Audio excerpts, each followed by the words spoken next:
Pri pripravi lesnih goriv pogosto uporabljamo motorno žago. Tako kot pri delu v gozdu, moramo tudi pri teh opravilih upoštevati vse napotke za varnost pri delu. Delavec mora uporabljati motorno žago, ki je opremljena z vsemi predpisanimi varovalnimi napravami in vso predpisano osebno varovalno opremo, kot bi delal v gozdu in kakor smo v naših prispevkih že večkrat opozorili. Pri pripravi lesnih goriv se v zadnje čase vse bolj uporabljajo tudi električno gnane motorne žage, naj si bo napajane iz električnega omrežja ali pa baterijske. Tudi pri teh žagah moramo upoštevati vse varnostne napotke, kot bi delali z običajno motorno žago. Ukolikor uporabljamo električno motorno žago, ki je napajena iz omrežja, moramo posebej paziti, da pri delu ne prežagamo napajalnega kabla. Poleg tega pa mora biti napeljava zavarovana tako, da v primeru prežaganja kabla pride do prekinitve električnega napajanja in ne do električnega udara na delavca. S povečanjem rabe lesa za ogrevanje je pri nas v uporabi tudi vse več cepilnikov in strojev za izdelavo polen.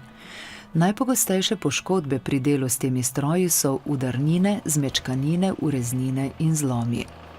Cepilniki morajo biti zasnovani tako, da cepilni nož, ko cepi drva, ne mora poškodovati rok delavcev. In morajo imeti tako imenovano dvoročno krmiljenje, kar pomeni, da moramo pri vklopu premika cepilnega noža z eno roko premakniti en vzvod, z drugo roko pa drug vzvod. Šele takrat se cepilni nož premakne. Praviloma je en vzvod namenjen tudi temu, da z njim primemo les, ki ga cepimo. Poleg tega mora imeti cepilnik tudi okvir, ki preprečuje, da bi razcepljen les padel na noge delavca. Običajno je en del tega okvirja tudi premičen, da z njegovo pomočjo dvignemo les. Kajti moramo se zavedati, da je les težak in je to kar naporno delo.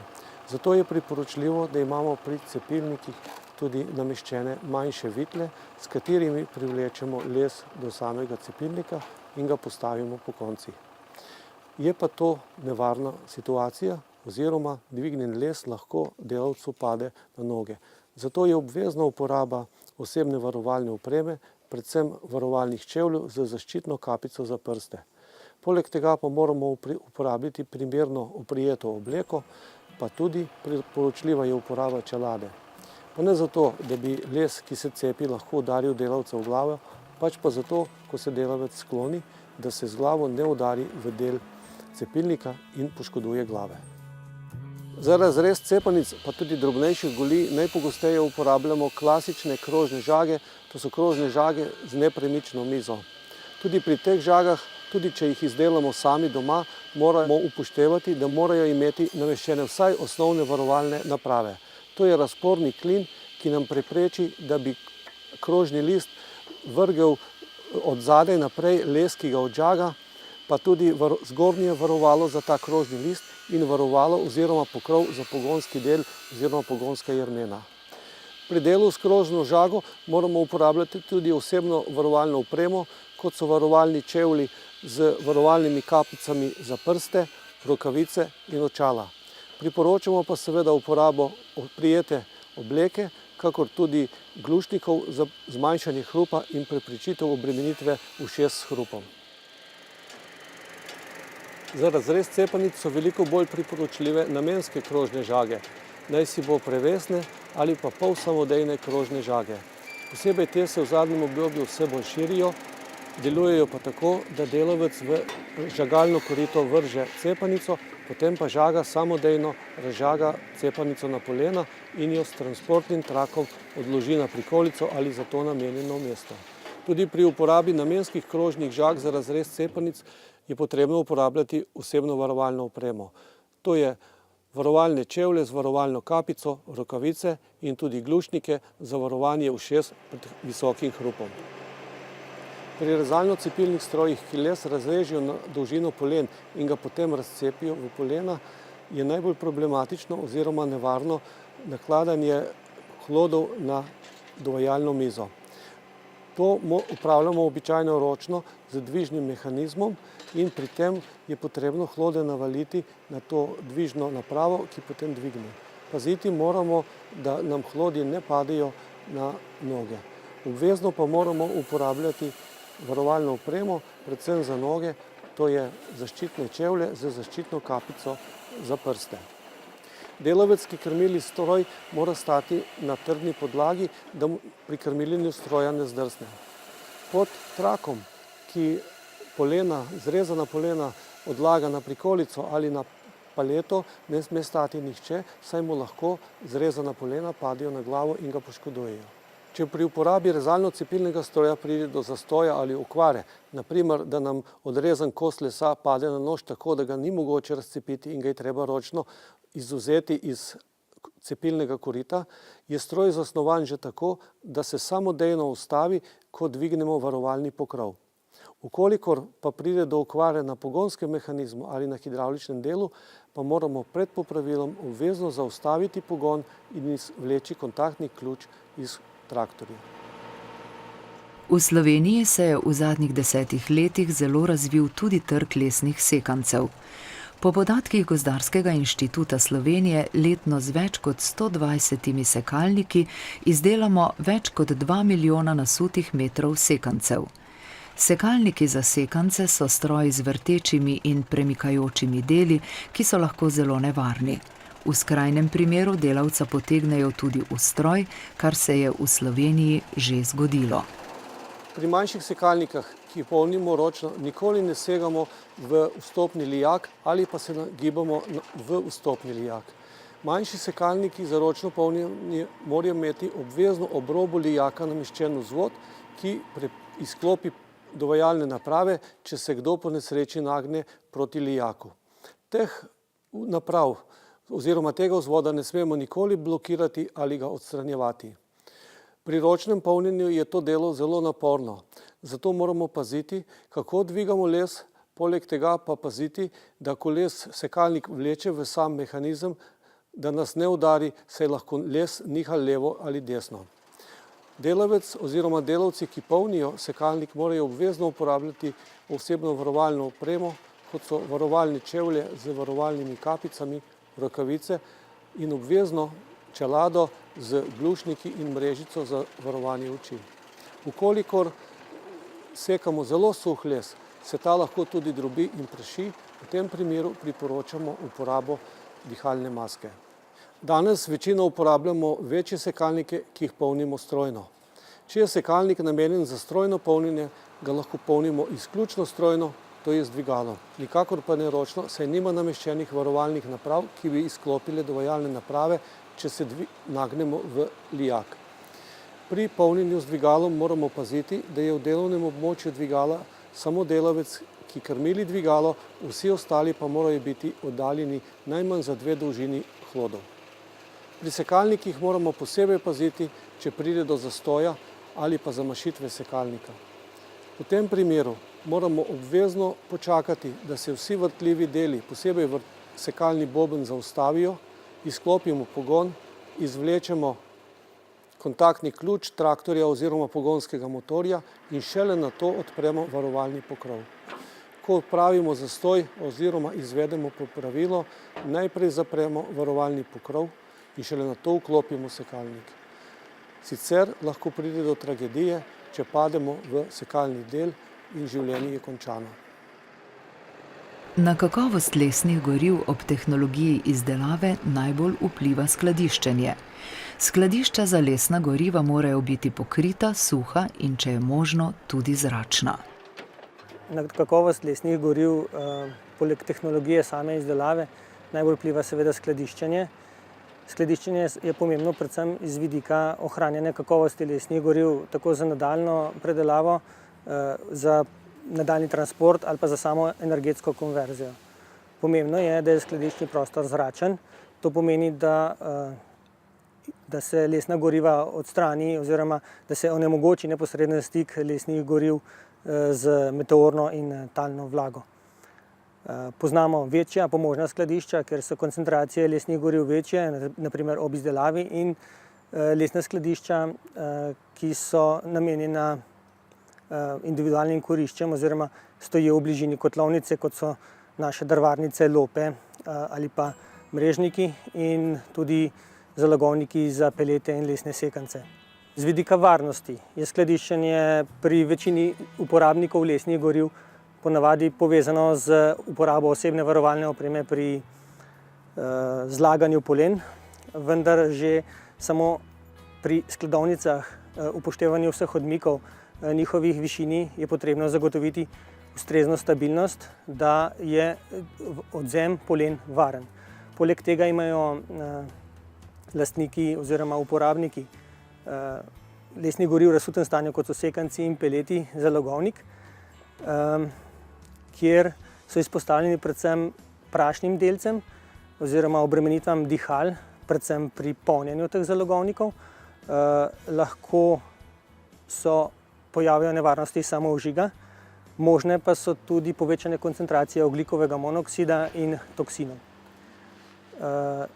Ti toksini in ogljikov monoksid so predvsem pojavljajo v polpraznih zalogovnikih in nevarnost je največja takrat, kadar vanje vstopamo. Zato je vstop v te zalogovnike potrebno izvesti pod nadzorom. Seveda morajo biti pri tem izključeni vsi dodajalni in vrteči deli in dostop mora biti zavarovan. Vsekakor je pri skladiščenju lesnih goriv potrebno opozoriti tudi na požarno varnost, predvsem iz vidika, da samo skladiščenje ne sme ovirati prehodov in interventnih poti. Razni viri toplote in iskrenje ne sodijo v bližino skladišč lesnih goriv. Posebna pozornost velja malim skladiščem, rečemo skladiščem za dnevno uporabo, ki se navadno nahajajo poleg kurišča. Namenjeni so kondicioniranju polen in te količine naj bojo res omejene samo na porabo, ki je predvidena za dnevno porabo.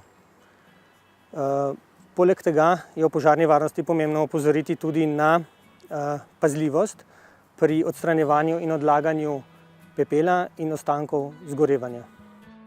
Tudi pri uporabi lesnih goriv lahko prihaja do sproščanja prašnih delcev, ki jih s sodobnimi kotli in pravilno rabo lahko minimaliziramo. Kurjenje lesa povzroča tudi emisije delcev, ki vplivajo na kakovost zraka. Problem je pereč zlasti v zimskih mesecih v mestih, vendar bi rad poudaril, da je to problem v mestih v celi Evropi in Slovenija tu ni izjema. Potrebno je tudi poudariti, da med viri teh delcev so zelo pomembni še promet in industrija, tako da ni to posledica samo kurjenja lesa. Emisije delcev pri kurjenju lesa lahko zmanjšamo z rabo ustreznega goriva in sodobnimi napravami za kurjenje lesa. S tem se zmanjšajo tudi emisije nekaterih snovi, ki nastajajo pri nepopolnem izgorevanju in so lahko tudi kancerogene. Na ta način se tudi posledično zmanjša količina goriva, ki je potreben za ogrevanje individualnih stanovanj. V zadnjih 5 letih smo v Sloveniji povečali tudi porabo lesnih pelet. Okoli 18 domačih proizvajalcev jih letno proizvede nad 100 000 ton. Na Gozdarskem inštitutu Slovenije opravljajo tudi analize lesnih goriv, s katerimi ugotavljajo predvsem glavne kazalnike kakovosti, ki so skupni vsem lesnim gorivom. Med glavne kazalnike kakovosti, ki so skupni vsem lesnim gorivom, uvrščamo vsebnost vode, kurilno vrednost ali energetsko vrednost in delež pepela. Vsebnost vode je ključna za učinkovitost izgorevanja. Torej, večja kot bo vsebnost vode, manjša bo energetska vrednost, saj se del toplote porabi za izhlapevanje vode. Količina pepela naj bi bila čim manjša. Večja kot bo količina pepela, večje so možnosti za napake v delovanju kotla. Nenazadnje pa so večje količine pepela povezane tudi s pogostejšim praznjenjem zalogovnika pepela. Kakovost lesnih goriv opredeljujejo evropski standardi. Poleg že prej omenjenih lastnosti lesnih goriv, standardi opredeljujejo mejne vrednosti za razvrščanje v kakovostne razrede, med drugimi tudi za dimenzije lesnih goriv, mehansko obstojnost, ki je pomembna pri peletih, gostoto nasutja, ki je pomembna pri peletih in pri sekancih. Podobno kot standardi navajajo mejne vrednosti in kakovostne razrede, opredeljujejo tudi postopke za določanje teh lastnosti. In skladno s takšnimi standardi na Gozdarskem inštitutu opravljamo analize mehanskih, fizikalnih pa tudi kemijskih lastnosti lesnih goriv. Glede na rezultate pa jih nato razvrščamo v kakovostne razrede. Tovrstne analize opravljamo za ponudnike in uporabnike lesnih goriv. Najbolj običajne oziroma odmevne pa so analize kakovosti pelet, ki jih opravljamo v sodelovanju z Zvezo potrošnikov Slovenije. V preteklih letih so takšne analize pokazale, da kakovost pelet slovenskih proizvajalcev niha. Zato smo na Gozdarskem inštitutu Slovenije vzpostavili shemo kontrole kakovosti in zagotavljanja kakovosti. Shemo smo jo poimenovali S4Q, kar je akronim za angleški izraz Support for Quality ali podpora za kakovost. Proizvajalcem, ki se odločijo za pristop k shemi, pomagamo s predlogi ukrepov za doseganje stalne in opredeljene kakovosti pelet, sproti pa z analizami spremljamo uspešnost teh ukrepov. Po implementaciji sheme proizvajalec prejme pravico do uporabe znaka S4Q, istočasno pa se začne tudi nadzorno obdobje v obliki nenapovedanih kontrol in analiz. Redno spremljamo tudi cene lesnih goriv, glavnih oblik lesnih goriv, drv, sekancev, pelet in briket. Cene metodološko zbiramo že od leta 2011 dvakrat letno. Pred kurilno sezono so cene običajno nekoliko više kot po kurilni sezoni. Najcenejša oblika, če primerjamo evro na megavatno uro, so še vedno sekanci, sledijo drva in pa briketi. Najdražji med lesnimi energenti so peleti, ki so bili na začetku zbiranja cen do 50% cenejši od kurilnega olja. V zadnjem obdobju beležimo trend manjšanja razlik v cenah kurilnega olja in pelet. Strokovnjaki ugotavljajo, da trendom naraščanja proizvodnje in rabe lesnih goriv žal ni sledilo ozaveščanje in izobraževanje proizvajalcev in uporabnikov lesnih goriv. Posledica tega so še vedno številne nezgode, ki nas uvrščajo v evropski vrh, tako po številu smrtnih in delovnih nezgod pri pridobivanju lesa, kot tudi pri pripravi lesnih goriv. Upajo, da bo na zmanjšanje nezgod v prihodnje vplival projekt VarBiom, preko katerega trenutno poteka ozaveščanje udeležencev v proizvodni in uporabniški verigi ter javnosti. Nosilec projekta je Gozdarski inštitut Slovenije. Partnerji v projektu pa so še Zavod za zdravstveno zavarovanje Slovenije, Zavod za gozdove Slovenije ter Kmetijsko-gozdarski zavod Ljubljana in Kmetijsko-gozdarski zavod Maribor.